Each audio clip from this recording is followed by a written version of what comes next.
Good afternoon, I'm Steve Richardson, and this is Lunch with a Lawyer here on May 9th, 2017. And today we're going to talk about tips on formulating a repayment plan on your student loans. So May is college graduation month. A lot of college grads completing their exams and getting into their caps and gowns and thinking, great, I'm getting my degree. Hopefully they already have a job, but a lot of them are maybe graduating. A lot of you may be graduating without a job and wondering, all right, what do I do now? I know I have some time. There is a grace period after graduation for me to get my act together and try and formulate a plan. But I got to do something. And what if I don't have a job at the end of that period of time? So it's good to be proactive. And we're going to talk about what you can do and about your student loans and how you can at least graduate knowing that there's something you can do and you can have a plan. So first thing I would do is that don't wait till the last minute. Like I said, you have the 6 month, it's a 6 month period of time for any Stafford loans that you may have. Any Graduate Plus loans if you're in graduate school, and Perkins loan.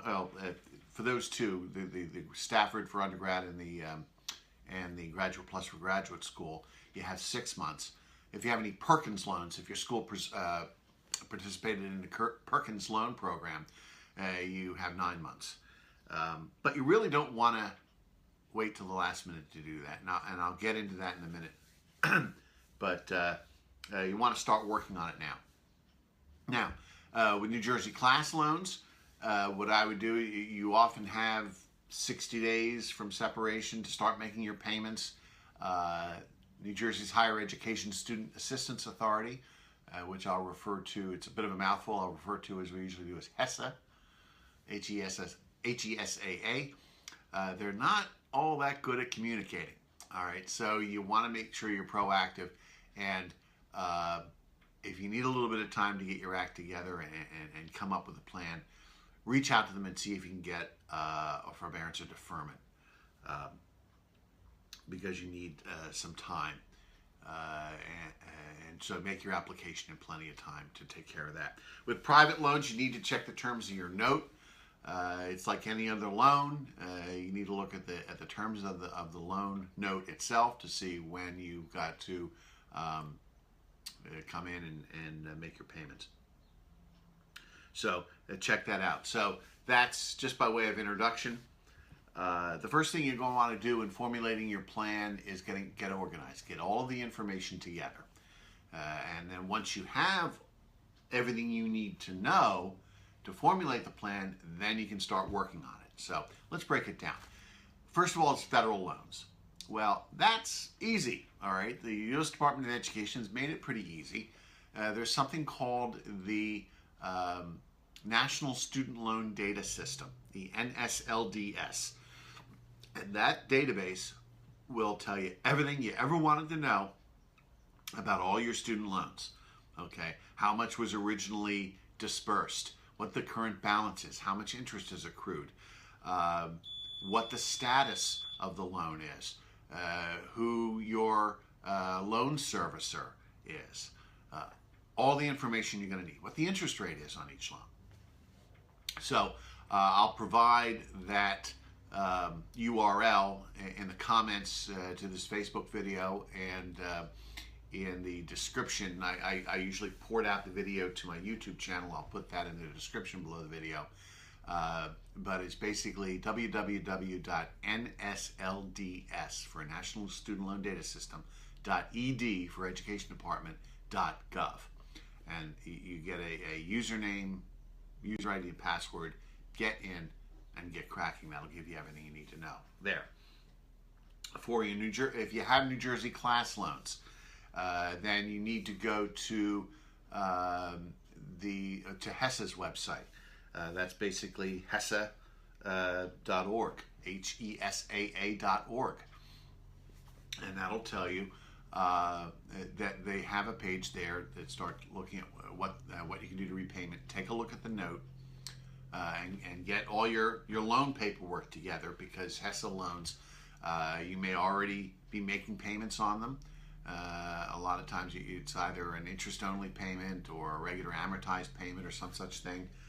So you may already be in the midst of repaying it if you're not in some sort of in-school deferment. So you need to look at that. So go to their website to get whatever other information you may need. You may also, there should be some links there as well for requesting a deferment, so if you need time. All right, so you need to look at where you are now. Do you have a job? If you have a job and that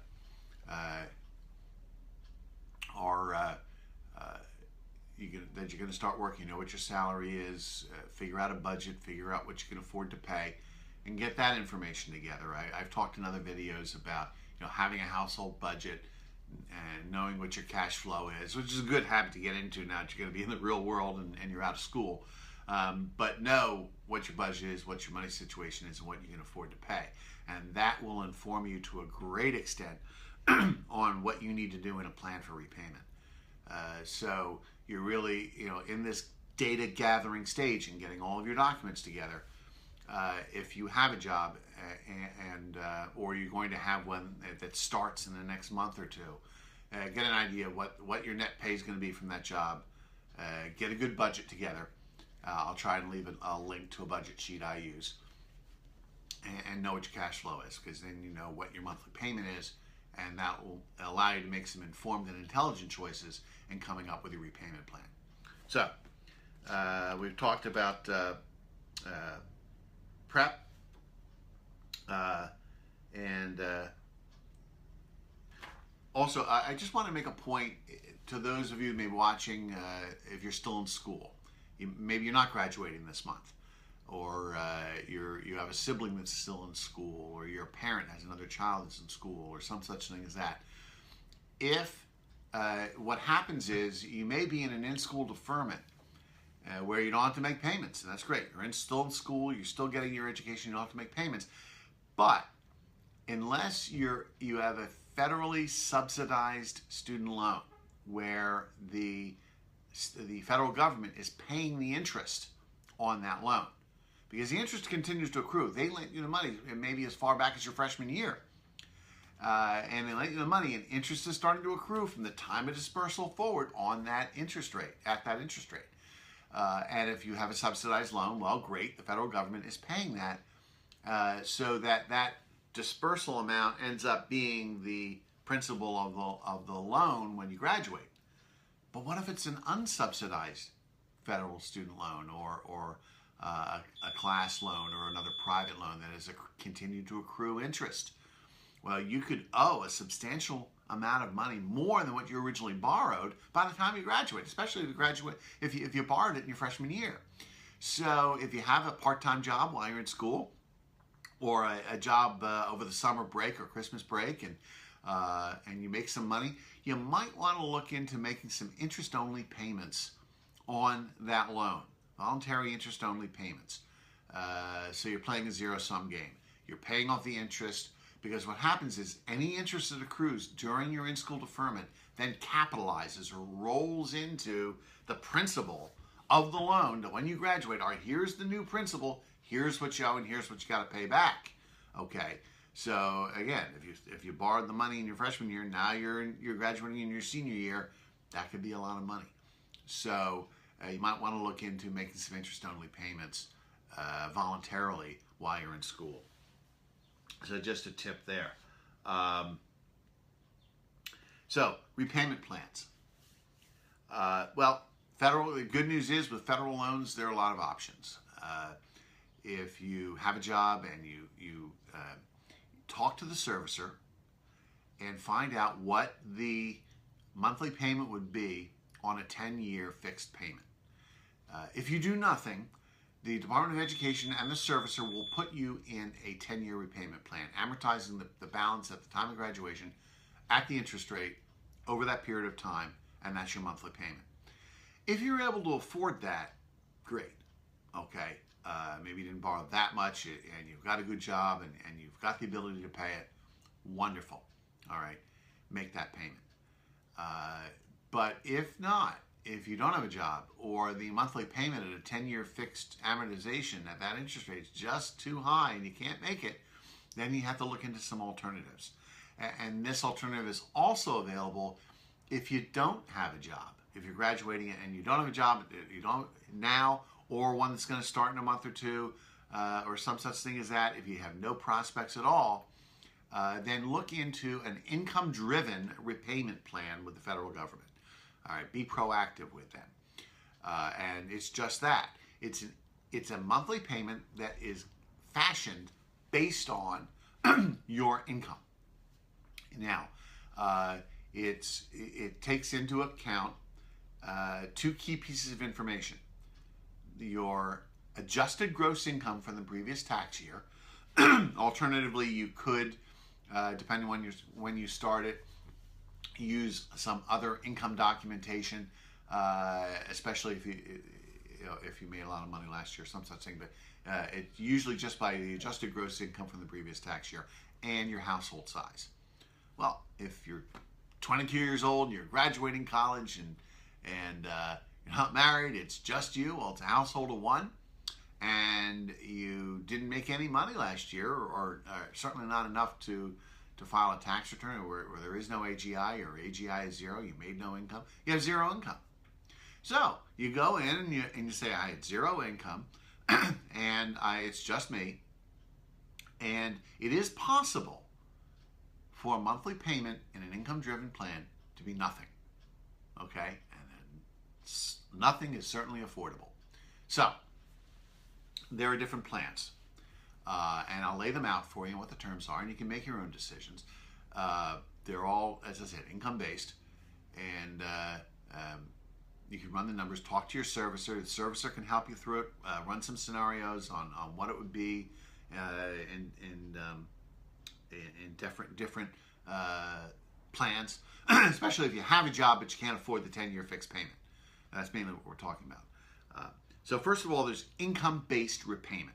Now, they're all income-driven repayment, or IDR. There's an alphabet soup in this. But income-based repayment, IBR, is a particular plan for repayment of a student loan. Now, what I'm going to do is to keep things a little simple. I mean, if you're graduating in 2017 and you went for 4-year college, you started in 2013, or even sooner than that, there are a lot of plans available to you, and if all of your federal student loans were taken out after July 1 of 2010, then you're in even better shape if you're not graduating from graduate school or professional school after several years of education. So income-based repayment. Now, that can be for loans that were taken out prior to July 1 of 2010. That may have been in what's called the FFEL program, or the Federal Family Education Loan Program. After July 1 of 2010, they were all direct loans to the direct loan program. So it can either be FFEL or direct loans. It does not include Perkins loans, and I'll get to that, how you deal with that in a minute. But under IBR, they do a calculation and say if the regular 10-year fixed payment is more than 15% of your disposable income based on their calculations, then it's whichever is lower, the 10-year fixed payment or that 15% cap. So it's capped one way or the other, and that's good. And then you make that payment, and again, that calculation is based on your adjusted gross income or other proofs of income and your family size. And every 12 months it gets recalculated. Say, okay, how'd you do? Because maybe you got a job in the meantime. In that 12 months, or adjusts up or down, because it tracks with your income. It's income driven. It's every 12 months. Now, that will continue for 25 years, unless you are able to get into and afford a 10-year fixed payment. It could end up sooner, but the maximum time will be 25 years. Unless you started borrowing after July 1 of 2014. Now, that may not be the case with a lot of you if your freshman year started in the fall of 2013. But just to throw that out there, it can be 20 years. Okay, it's shortened if you started borrowing after July 1 of 2014. Maybe you had enough money or savings or whatever the freshman year. But just bear that in mind.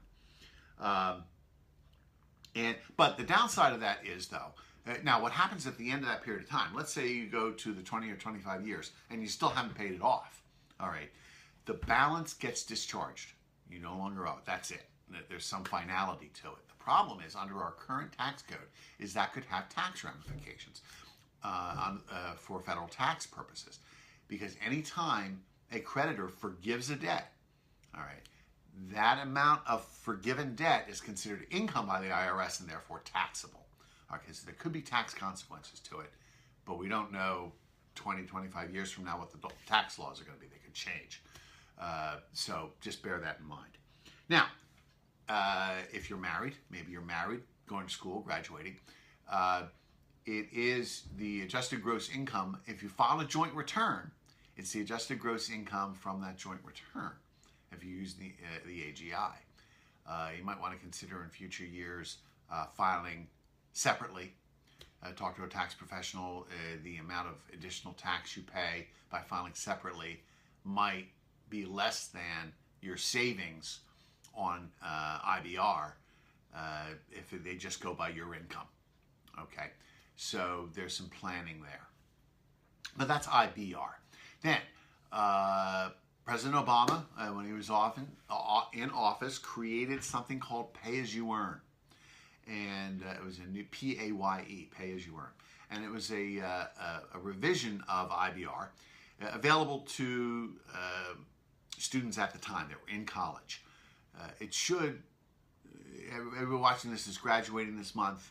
If you started borrowing after October 1 of 2007, then you would qualify for this plan and took out money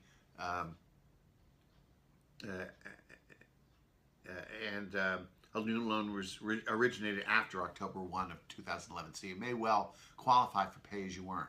And that's important, and I'll get to that why in a minute as to why. But Pay-As-You-Earn. Now, under Pay-As-You-Earn, instead of being capped at 15% of your disposable income, like IBR, it's 10%. Okay, only 10%. And instead of being 25 years maximum, it's 20 years. Okay, so they've shortened the term by 5 years, and they've dropped the cap by 5%. So you can certainly, may well have a lower payment under Pay-As-You-Earn. And that's good. And again, just like IBR, you can look at, if you file jointly with a spouse, looking at that strategy as far as your income for purposes of calculating an income-driven amount, a payment amount. Again, same potential tax liability. Oh, and Perkins loans. I set that aside for a moment. It works the same way. What with Perkins loans, because they're administered by the school, the money is lent and the loan is administered, they would accept the payments in a repayment plan, things like that. They sit outside the plans we're talking about. But what you can do, and something to look into, is consolidate the loans. It's a fancy term for refinance. Okay, you take out a new federal student loan that repays all of the loans, and then you make one payment under the new loan. So you pay off your Stafford loans, if you have any Graduate Plus loans, and your Perkins loans, and then the Perkins loan gets paid off to the school. The administration then gets taken away from the school and into a Department of Education servicing company, and you can get into one of these income-driven plans. So if you have Perkins loans, you should allow for enough time to do a consolidation in order to get you into these income-driven plans. And it can also make things simpler because you're making one payment instead of several. So that was sort of the open loop on Perkins loans. Now, subsequent to that, it came out with something called Repay, or Revised Pay-As-You-Earn. And the idea for that was to give some of the benefits of of pay-as-you-earn to people that had older loans that originated prior to October 1 of 2007. And there's some good and some bad with that, okay? And this is where it gets a little dicey, and you have to be careful which program you choose, repayment plan. But what it is again, it's the same cap, 10% of your disposable income, but a couple gotchas. It's not capped at the 10-year fixed repayment plan. So let's say that your income goes to the point where you can now afford the 10-year fixed repayment. While you're in repay, whatever 10% of your disposable income is, that's what you pay, even if that's higher than a 10-year fixed payment. So that is a disadvantage of repay. Another one is that we talked about the option to file separately. Under repay, if you're married, even if you file separately, your spouse's income counts in the calculations. Also, as to term, if you have all undergraduate loans and no graduate school loans, no professional school loans, that's 20 years. But if you have graduate school or professional school loans in there, it goes to 25 years. So it can help, it can not help, depending upon your situation. You really have to make the best choice for you in which payment to choose, which payment plan to choose. So that's revised pay-as-you-earn. Now, understand that you are not stuck for 25 years in a particular income-driven plan. You can apply to switch plans. Okay. Put in the application, switch the plans. Okay.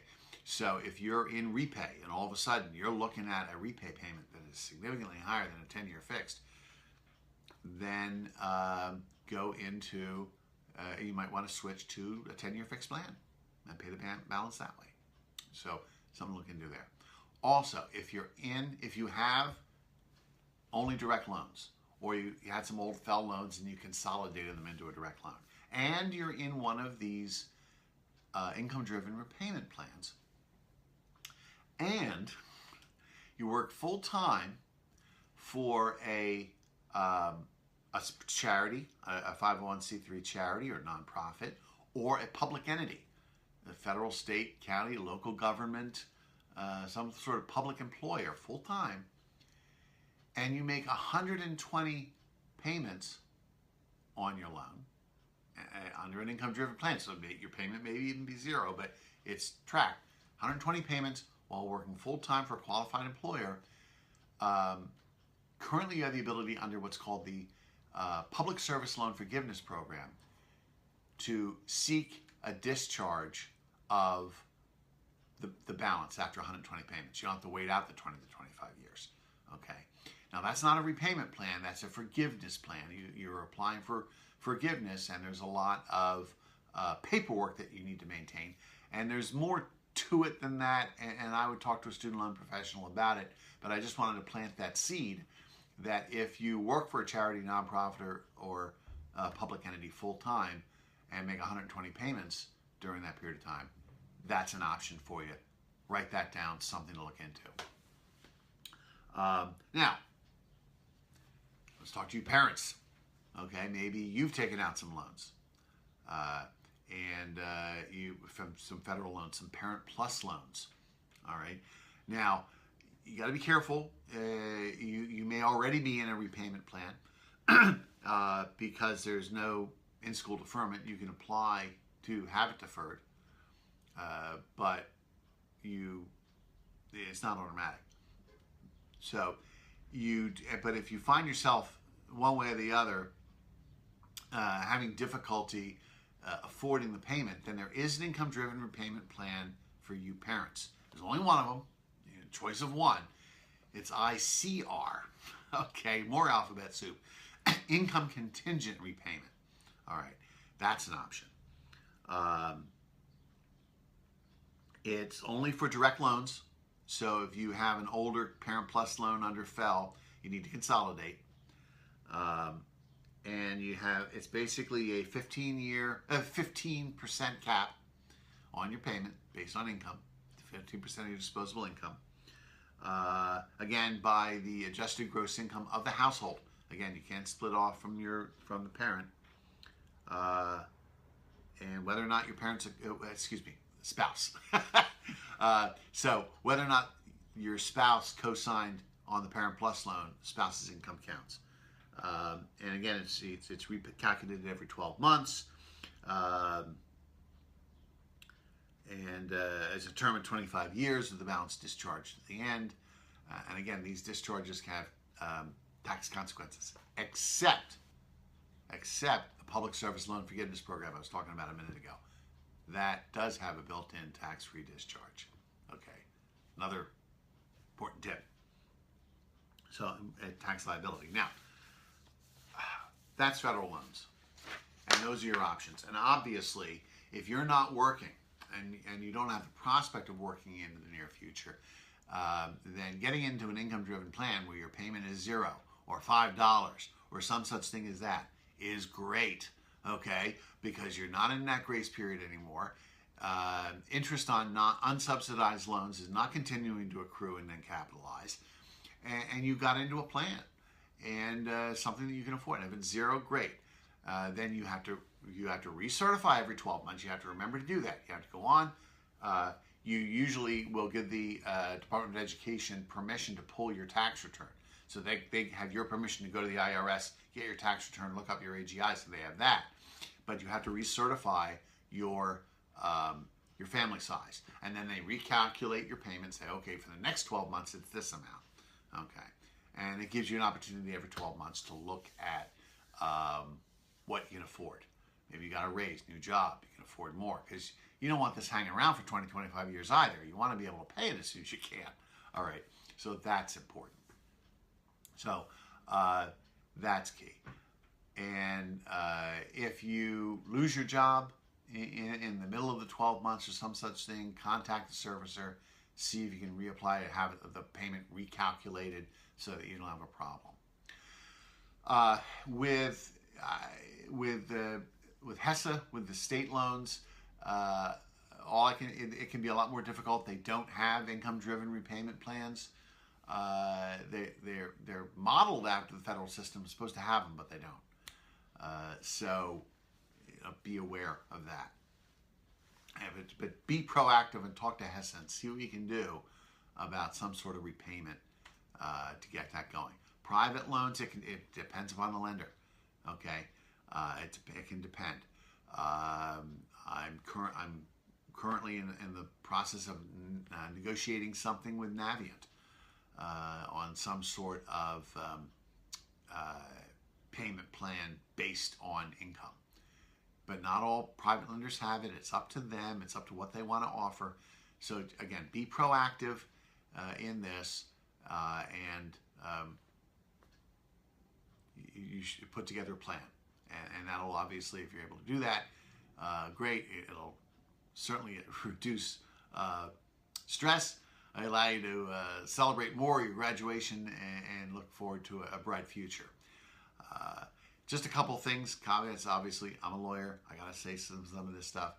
I provide this information as general information and help to people who want to tune into my Facebook page. It's not the same as consulting with a lawyer. Okay, this isn't legal advice. I don't know your case. I don't know what your income is. I don't know what your loans are like. I don't know any of that. Okay, so please, this isn't legal advice. It's food for thought. It's ways to get you going. But you might want to talk to a student loan professional. If you live in the Gloucester County, Southern New Jersey area, and you want to give me a call, 856-413-4332 or 856-686-9910. Feel free. We can, can make an appointment, come in. I can do an analysis for you. We look at your situation.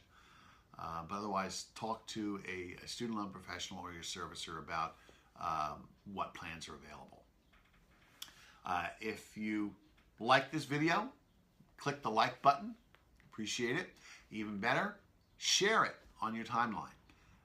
If you're watching this and maybe in the replay and say, hey, I got friends that are graduating college or friends whose children are graduating college and they could use that information, click that share button. Okay, spread it around. I'm looking to help people.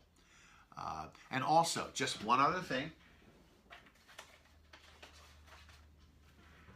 and that's this book. Okay, this is my book. I graduated. Now what? A Guide to Dealing with Your Student Loans. Basically, the federal system. But if you go to studentloanbook.com, this is a free PDF download.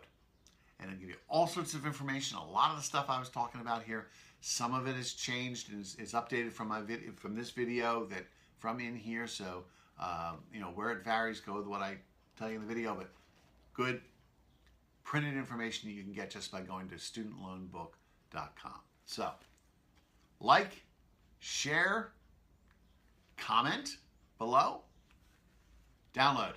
All right? Have a plan going forward, and have a great future with your new degree. And that's it for the program.